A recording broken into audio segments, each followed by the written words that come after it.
I do not want my children. And the more and more I think about it, I think I made a big mistake by having them.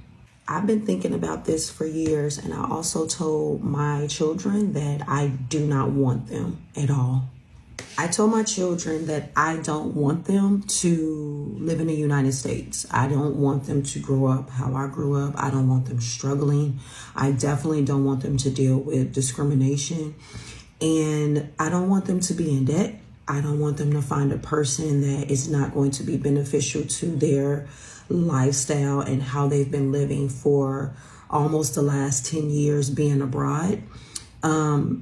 My husband and I, we say it all the time that we should have never, ever, ever had our children in the United States. We should have left and never looked back.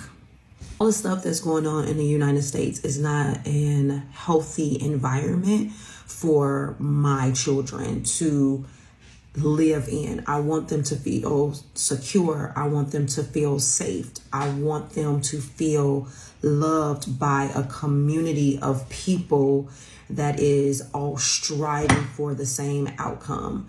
And I just feel like being in the States right now is too much pressure. It's volatile.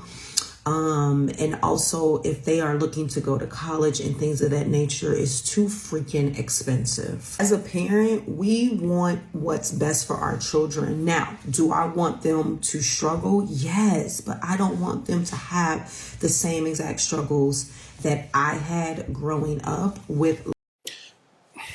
It's a natural thing for us to want to protect our children, right?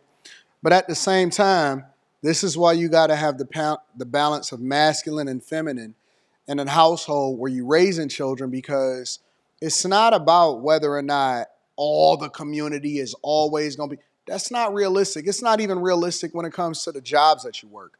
You're going to have different people from different spectrums. But see, my father taught me that life is 10% of what happens to you and 90% of how you react to it. You don't have to be in a space where everything is overly expensive. You just don't have to keep up with the Joneses. You just don't have to necessarily embrace a specific type of culture.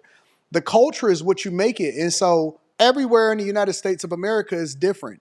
How they think in the Midwest and in Detroit is much different than how they think in Miami versus Los Angeles versus New York versus Atlanta, right? And so when I see people saying things like this, I understand it, because you don't want to bring children into a bad world, but I would tell you that this world is 10 times better than ever before.